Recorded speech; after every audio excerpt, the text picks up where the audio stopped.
Buenas tardes, mi nombre es Eric Guerrero, estudiante de la Universidad Centenaria de Aragua, carrera de Ingeniería en Sistemas. El día de hoy vamos a ver la presentación de lo que es codificación y errores. En una transmisión digital en la que todos los caracteres se representan mediante una combinación de ceros y unos, se emplean distintos tipos de codificación. Todos ellos pretenden conseguir una menor distorsión, una menor tasa de errores, una mayor relación señal-ruido y un mejor sincronismo entre emisor y receptor. A continuación les voy a mostrar los distintos tipos de codificación. Codificación es unipolar. Asigna a cada uno de los estados de bit 0 o 1 lógicos los niveles de tensión 0, voltios y voltios positivos. Tiene el inconveniente de presentar pocas transiciones para ser utilizados como método de sincronismo entre el transmisor y el receptor, lo que la hace inapropiada en muchas aplicaciones. No es demasiado eficaz desde el punto de vista de rendimiento energético. Codificación polar NRZ. Asigna los niveles de tensión, voltios negativos y voltios positivos a los estados 0 y 1 de los distintos bits que conforman la información. Mejora el rendimiento energético en comparación con la codificación unipolar. Este tipo de codificación es comúnmente utilizada para realizar conexiones de corta distancia, como por ejemplo entre un terminal y un módem, o dos terminales cercanos. Codificación polar RZ. Parecida a la anterior, pero con caída de tensión 0 hacia la mitad del periodo de Vic. Mejora notablemente la interferencia entre símbolos y pulsos de menor anchura, con lo que se consigue mayores velocidades de transmisión. Se puede sincronizar fácilmente en el receptor. Codificación NRZ diferencial o NRZI. Presenta la particularidad de que el código generado se producen cambios de estado al comienzo de un 1 lógico. Por su parte, el 0 lógico no produce cambio alguno en las señales generadas. Hay que observar que en este tipo de código la información propiamente dicha no está contenida en los niveles de la señal, sino en la ausencia o presencia de transición entre niveles al comienzo de un bit. Esto mejora considerablemente la detención de la información en presencia de ruido respecto a los NRZ. Otro tipo de codificación es la Manchester o bifase. El código generado presenta una transición de voltaje positivo a voltaje negativo hacia la mitad del periodo de bits. Cuando este es un 0 y al contrario si es un 1, tiene la gran ventaja de que la transición de la señal no solo proporciona información sobre el bit transmitido, sino que sirve para sincronizar fácilmente al receptor con el emisor. En efecto, en los códigos anteriores puede haber una fácil pérdida de sincronía entre el receptor y el emisor. Por ejemplo, para el código NRZ, una cadena seguida de 1 o 0 lógico podría provocar una tensión constante en la línea durante un largo periodo de tiempo. Este hecho ocasiona que cualquier desplazamiento temporal entre los clocks de transmisor y receptor ocasione una pérdida de sincronismo entre los dos.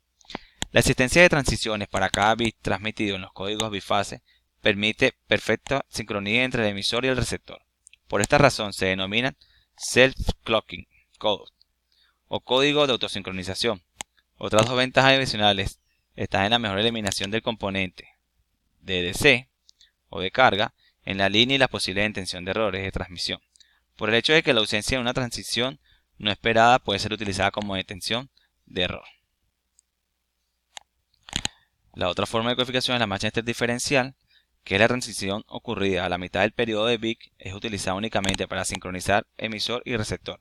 Sin embargo, la codificación de un 0 se representa mediante la presencia de una transición al comienzo de un periodo de Vic.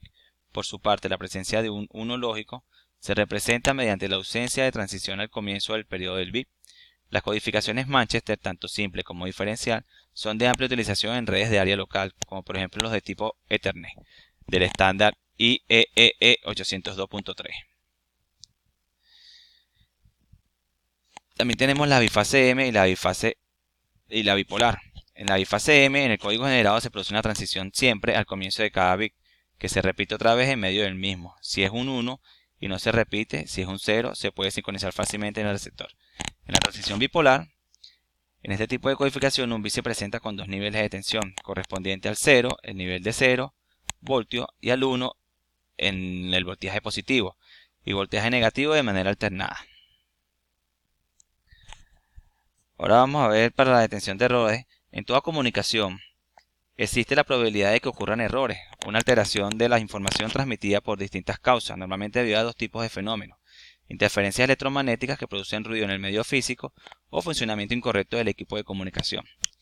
La calidad del canal se suele medir basándose en la tasa de error, que se calcula como el resultado de dividir el número de bits recibidos erróneos entre el de bits transmitidos.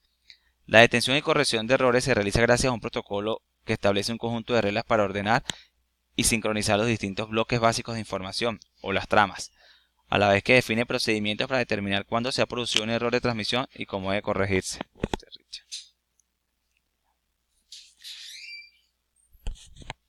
Detención y corrección de errores.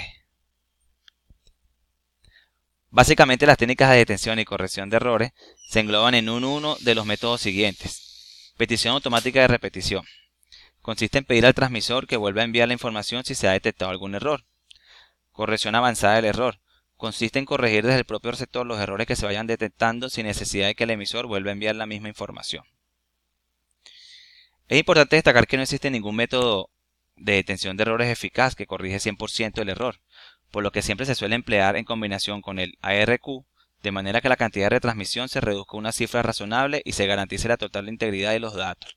Para establecer una condición necesaria y suficiente para que un código permita detectar errores, se definirá el concepto de distancia mínima de un código. La distancia entre dos combinaciones binarias viene dada por el número de bits de una de ellas, que deben ser modificados para obtener la otra.